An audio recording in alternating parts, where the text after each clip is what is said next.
every day goes, every time we've no control. If the sky is pink and white, if the ground is black and yellow, it's the same way you showed me. Nod my head, don't close my eyes.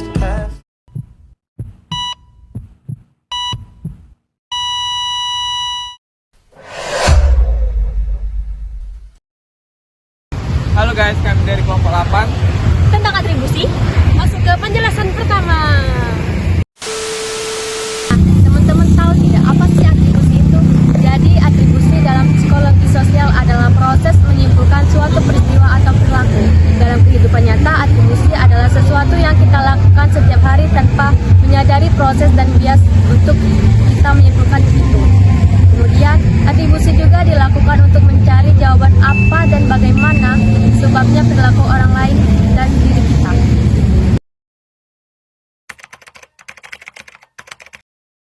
Macam-macam atribusi dalam psikologi sosial. Atribusi yang pertama, atribusi situasional. Atribusi ini menyebabkan perilaku seseorang karena situasi. Atribusi ini juga biasa disebut atribusi eksternal. Atribusi yang kedua, atribusi disposisional. Atribusi yang menyebabkan perilaku seseorang karena kepribadiannya. Atribusi ini biasa juga disebut atribusi internal. Atribusi yang ketiga, atribusi tidak stabil. Atribusi ini dapat berubah dengan seiringnya waktu dan bersifat tidak konsisten. Atribusi yang keempat adalah atribusi stabil. Atribusi ini bersifat konsisten dan tidak dapat berubah dengan seiring waktu.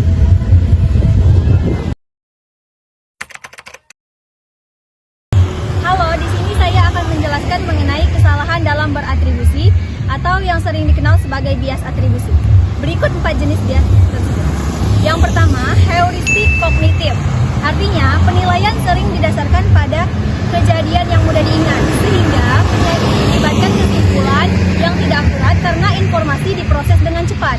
Yang kedua, kesalahan atribusi mendasar.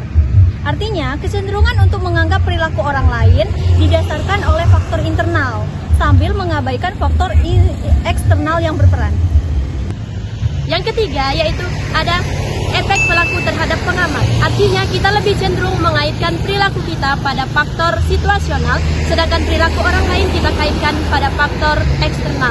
Lalu yang keempat, yaitu ada bias mengutamakan diri sendiri. Artinya, kita lebih cenderung mengaitkan keberhasilan pribadi pada faktor internal, sedangkan kegagalan kita atribusikan pada faktor eksternal.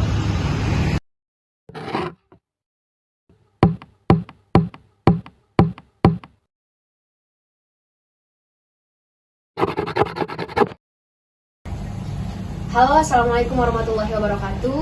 Halo semuanya, kami dari kelompok 8 dari kelompok atribusi. Jadi di sini kami sudah bersama Bapak Ismail selaku Satpam dari Fakultas Keguruan dan Ilmu Pendidikan. Kami akan mewawancarai Bapak tentang atribusi. Baik Bapak Ismail, di sini kami ingin menanyakan beberapa pertanyaan kepada Bapak mengenai pekerjaan Bapak ya, tentang sekarang. Jadi yang pertanyaan pertama dari saya, apa sih Pak? Apa sih motivasi Anda untuk bekerja sebagai satpam? Kalau untuk motivasi, pekerjaannya lebih bebas.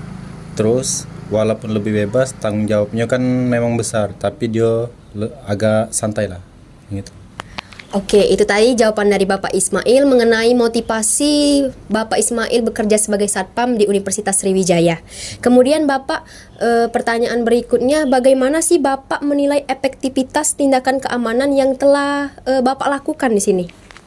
Kalau untuk tindakan pengamanan, setelah saya bekerja di sini lumayan efektivitas. Terus dari parkiran, dari susunnya agak tidak teratur jadi teratur, cukup aman lah semenjak. Baik, kalian telah mendengar sendiri kan bagaimana efektivitasnya Bapak Ismail bekerja sebagai satpam di Fakultas Keguruan dan Ilmu Pendidikan ini. Kemudian Bapak, selain efektivitas nih Pak, apa sih tantangan terbesar Bapak dalam menghadapi pekerjaan satpam di FKIP ini? Untuk tantangan terbesarnya, dari pertama itu kan parkir. Tapi alhamdulillah sekarang sudah rapi, tinggal yang di gedung sebelah yang ABC belum rapi. Sebab olehnya tidak ada yang nunggunya. Baik, pertanyaan dari Bapak Ismail dari saya itu sudah cukup. Saya kembalikan kepada teman saya. Baik, di sini saya akan menambahkan pertanyaan dari rekan saya tadi. Nah, jadi kan Pak, pasti di sini adanya ancaman atau situasi yang mungkin cukup berbahaya. Nah, jadi bagaimana sih cara Bapak mengatasi situasi yang tersebut ini? Baik, untuk mengatasi ancaman yang berbahaya itu usahakan saya sendiri tetap tetap santai, tapi memikirkan hal-hal yang untuk menggagalkan aktivitas ancaman tersebut. Oke. Lalu selama Bapak menjadi satpam nih, apa sih hal yang paling berkesan untuk menjadi satpam di FKIP tersebut? Untuk hal yang paling berkesan, yang terutama menambah wawasan, terus menambah kenalan atau teman kan, terus banyak juga dengan kenalan dengan pimpinan. Nah, lalu kan di sini kan yang menjadi satpam tidak Bapak sendiri nih, pasti ada yang lain, mungkin juga dari komunikasi dengan dosen mungkin seperti itu ya Pak. Nah, jadi bagaimana cara Bapak tetap berkomunikasi yang baik dengan orang lain seperti itu Pak? Cukup berperilaku baik terhadap rekan-rekan kerja, terus kerjasama dalam tim harus jalan. Oke, baik, itulah sekian pertanyaan dari kami dari kelompok 8 atribusi. Pamit undur diri. Wassalamualaikum warahmatullahi wabarakatuh.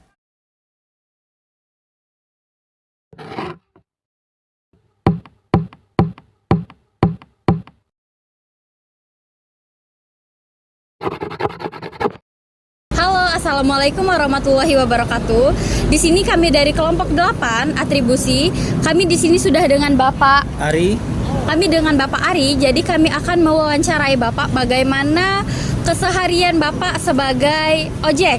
Nah, jadi pertanyaan kami itu Pak, apa sih yang mendorong Bapak selama ini sebagai ojek di sekitar Unsri ini? Nah, yang jelas faktor ekonomi lah ya. Itulah yang jadi buat jadi tukang ojek, karena ekonomi lah faktornya. Nah, apa sih Pak tantangan selama Bapak sebagai ojek ini? Kalau tantangan ini tidak ngerti tantangannya. Kalau suka duka banyak. Boleh disebutin nggak Pak? Apa aja suka dukanya? Suka dukanya dia lah kejadian-kejadian di jalan. Nah, itulah tentang kejadian di jalan ya. Ya ada yang kecelakaan ya. Ya kan itulah pokoknya. Oke. Nah, selama mungkin lebih banyak penumpangnya itu dari mahasiswa Unsri ya Pak? Ya rata-rata memang mahasiswa, memang fokus ke mahasiswa ya gitu nih kan di Unsri ini. Apa sih Pak hal yang paling mengesankan terutama dari mahasiswa Unsri sama Bapak mengojek itu?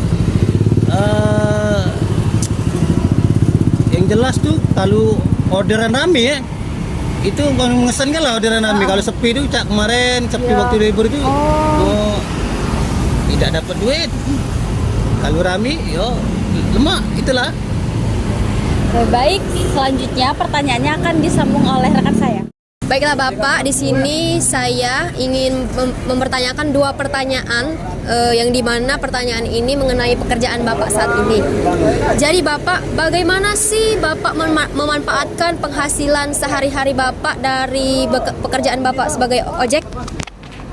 Kalau untuk penghasilan ya lah, untuk makan hari-hari itulah dek, tidak di kemana-mana lagi. Untuk kebutuhan sehari-hari ya, untuk beli sembako, untuk bayar listrik. Pokoknya untuk kebutuhan sehari-hari lah. Oke, baik, berarti pekerjaan Bapak ini mengacunya untuk pekerjaan Bapak sehari-hari ini untuk memenuhi kebutuhan keluarga ya Pak, istilahnya ya Pak ya. Nah, yang kedua, apa sih Pak pesan yang Bapak ingin sampaikan kepada masyarakat tentang ojek ini? Pesannya itu ya pengennya sih uang tuh lebih kenal lagi ya dengan ojek-ojek online ini kan. Banyak pakai aplikasi ya, semakin banyak aplikasi ya semakin banyak pendapatan kami. Itulah. Cukup Pak. Baik, itu tadi jawaban dari Bapak Ari mengenai tentang ojek di Ogan Ilir ini. Kemudian saya kembalikan kepada rekan saya. Sebelum kita tutup wawancara kita pada hari ini kepada Bapak Ari, ada nggak pesan-pesan untuk mahasiswa Universitas Sriwijaya? Apa dia pesannya? Ya itulah pesan yang menuju kawan tadi kalau bisa pakai ojin. Kalau bisa kan itu balik ke hak masing-masing kan. Baiklah, jadi itulah pernyataan dari Bapak Ari. Kami ucapkan terima kasih banyak kepada Bapak telah mengganggu waktunya. Ya, sekian dari kami. Wassalamualaikum warahmatullahi wabarakatuh.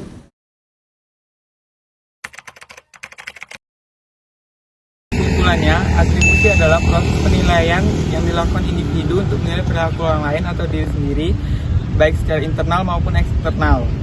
Teori ini kemudian dikemukakan oleh Helder pada tahun 1958 yang menjelaskan bahwa atribusi memiliki 3 faktor, yaitu kekhususan, konsensus, dan konsistensi dalam menilai perilaku orang lain.